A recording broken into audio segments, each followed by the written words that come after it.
Квадрат Төмөрбаатар. Квадрат хотод Төмөрбаатар нь өргөс дорны цаанаас цагдаагийн ажилтнуудыг бүтэн 15 жил чулуу хөлгсөн хамгийн зартай этгээдүүлээ.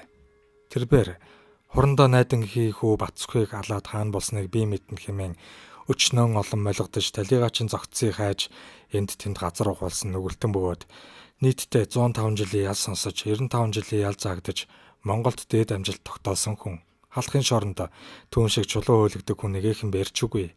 Дуур хорлоогийн амь насыг бүрлэгсэн хүнийг би мэднэ хэмээн зохиомл сенсац тэгдээсэн хулх мегмар бол түүний хажууд юу ч биш. Харин Төмөрбаатар нь зоргийг алсан хүнийг би мэднэ хэмээн чулуу хөөлгөөгүй сайшаалтай. Хэрвээ найдангийн Бацүх гэдэг залуу орс руугүй алга болоогүй бол Төмөрбаатар өөр хэн нэгний үхлээр дайжин хийж цагдаагийнхны хулхин дээр хичнээн удаа цэцэг ургуулах байсныг хэн мэдлээ.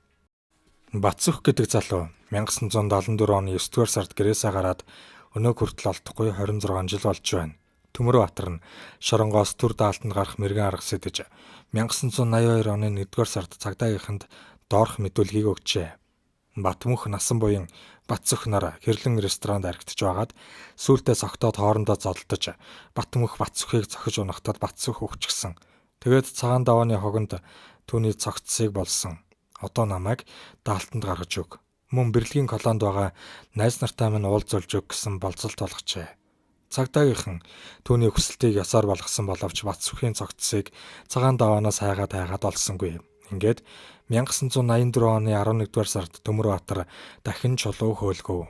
Бацүх 1974 онд үхээгүй. Түүнийг 1978 оны үед Бадрах Баянжав хоёр алаад хувийн тэргэндээ ачаад толгойтын зүүн салгаанд аваачиж хайсан гэж мэдүүлжээ. Цагдаагийнхан түүнийг дагуулад заасан газар нь очиод ухахад юу ч байсангүй. Ийм маягаар олон удаа чулуу хөөлгөж олон удаа хөлдөө газар ухуулжээ. Ингээд 1987 оны 9-р сард Төмөрбаатар нь тухайн үед улсын прокурор асан бүдрагчаад албан ёсоор хандаж энэ хэрэгт дандаа томчуудын хүүхдүүд оролцсон. Бугын дэжтийн хүү Тэрвиш, Готвын хүү Инхээ, Чойжилсрангуайн дүү Бадрал, миний үеэлэгч Балбарнаар маргалцсан. Тэр биш уурлахтаа би та нарыг хэрэгт хийчихэн шүү гэд Бацүхийн шарлыг гаргаад иртэл Бадрал нь тэгж ярих юм бол та нар эхэлж цогсон шүү.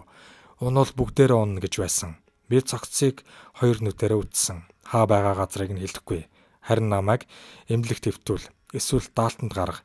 Тэгсний ар дээр бүх юмыг ярина гэж хуцжээ. Цагдаагийнхын энэ үгэнд нь бас л итгэж түүнийг 1 сараа даалтанд гаргажээ. Ингээд сарын дараа прокурор Отхон баяраар удирдуулсан тусгай групп Төмөрбаатарыг дагуулan түүний заасан газар руу явсан байна. Хаашаа гэж санана. Хаа байсан Архангаа руу. Учир нь Төмөрбаатар шоронд байхдаа нэгэн хоригдлоос Архангаа аймгийн Чулууд сумын салхит гэдэг газар нэгэн хүний арга яс байдаг гэж сонссон байна. Түүнд үндэ хэний ч хамаагүй арга ясал хэрэгтэй байсан юмсан ч.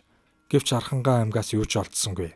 Дэжид Готов нарын хүүхдүүдийг гүтгсэн болох нь ч нотлогдов. Ер нь Төмөрбаатар анх ямар хэрэг үйлдэж шоронд орсон туйлын учир битүүлэг ажээ.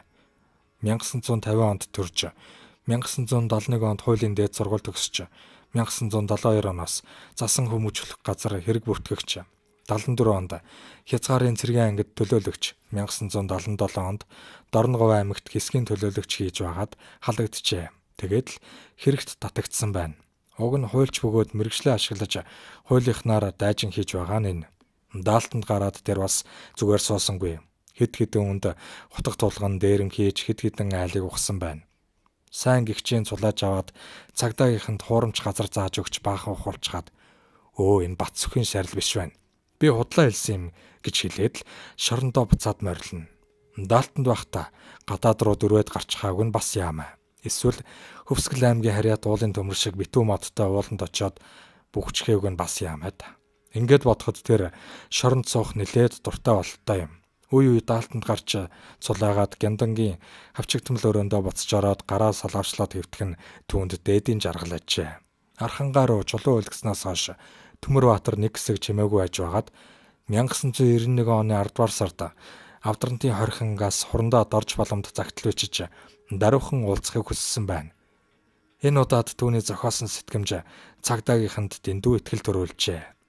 40 мянгатын Рихард Зорге Бацүх нар тэр бишээнд маргалдаж бөөн зодон болсон. Инх туяа Зина гэх зэрэг 4-5 янхан хүүхэн хараа зогсож байсан.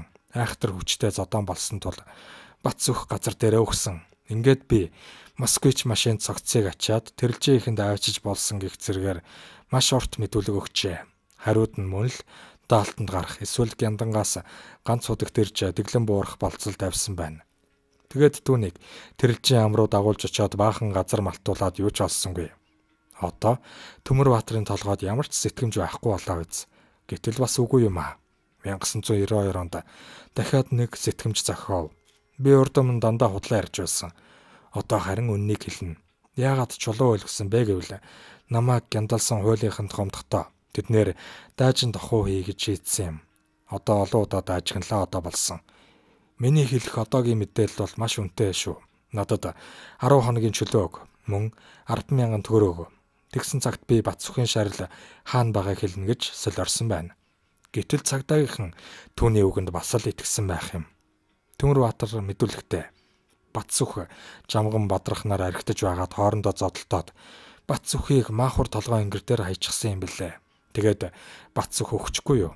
Түүнийг найдвартай газар аваачиж булахт нь би хамт явсан. Цогцсыг ногоон өнжилд боогоод зээл 130 машинд очиад жаргалантын сангийн аж ахуйроо авч явсан.